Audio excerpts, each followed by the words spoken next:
பிரபல நடிகர் சத்யராஜின் மகள் திவ்யா சத்யராஜ் தன்னுடைய காதல் தோல்வி மற்றும் திருமணம் குறித்த தன்னுடைய கருத்தை கூறி ரசிகர்களை அதிர்ச்சியடைய வைத்துள்ளார்.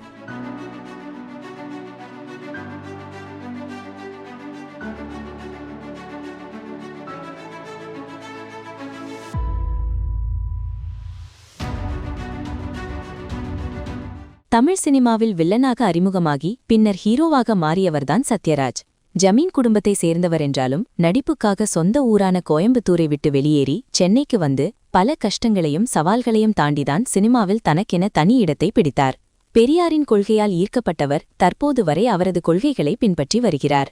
சத்யராஜன் மகன் சிபிராஜ் தந்தை போலவே சினிமாவை தேர்வு செய்தாலும் வெற்றி பெற முடியாத ஹீரோவாகலே சினிமாவில் நீடித்து வருகிறார். சத்யராஜன் மகள் திவ்யா சத்யராஜ் ஒரு ஊட்டச்சத்து நிபுணராக பணியாற்றி வந்ததோடு மகிழ்மதி என்கிற இயக்கம் ஒன்றை தொடங்கி அதன் மூலம் பலருக்கு உதவி செய்து வந்தார். கடந்த 2 வருடமாக திமுக கட்சியில் தன்னை இணைத்துக் கொண்டு கட்சி பணியாற்றி வருகிறார். குறிப்பாக இந்த சட்டமன்ற தேர்தலுக்காக திமுக கட்சிக்காக தமிழகத்தின் பல்வேறு தொகுதிகளிலும் தீவிர வாக்கு சேகரிப்பில் ஈடுபட்டார்.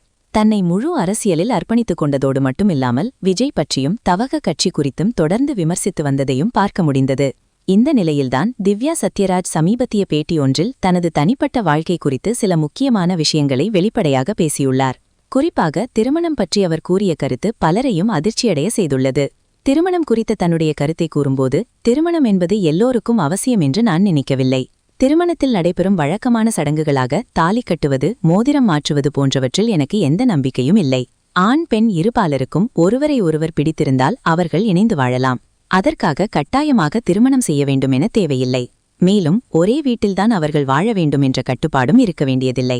அவரவர் வீட்டிலிருந்தபடியே அவர்கள் தங்களின் வாழ்க்கையை தொடரலாம் என்று கூறியுள்ளார். குழந்தை பெற்றுக்கொள்வது குறித்து பேசும்போது, திருமணம் செய்த பிறகே குழந்தை பெற வேண்டும் என்ற கட்டாயத்தை நான் எப்போதுமே ஏற்றுக்கொள்ள மாட்டேன்.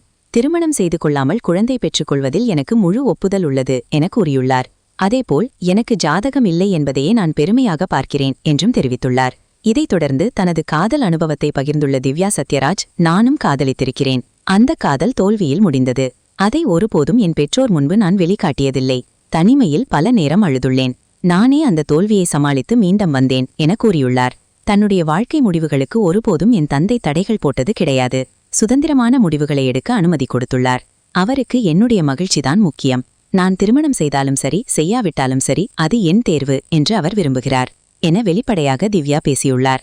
சிலரது மத்தியில் பாராட்டுகளை பெற்று வந்தாலும் சிலர் இது கலாச்சாரத்திற்கு புறம்பானது என கூறி வழக்கம் போல தங்களின் எதிர்ப்புகளையும் வெளிப்படுத்தி வருகிறார்கள்.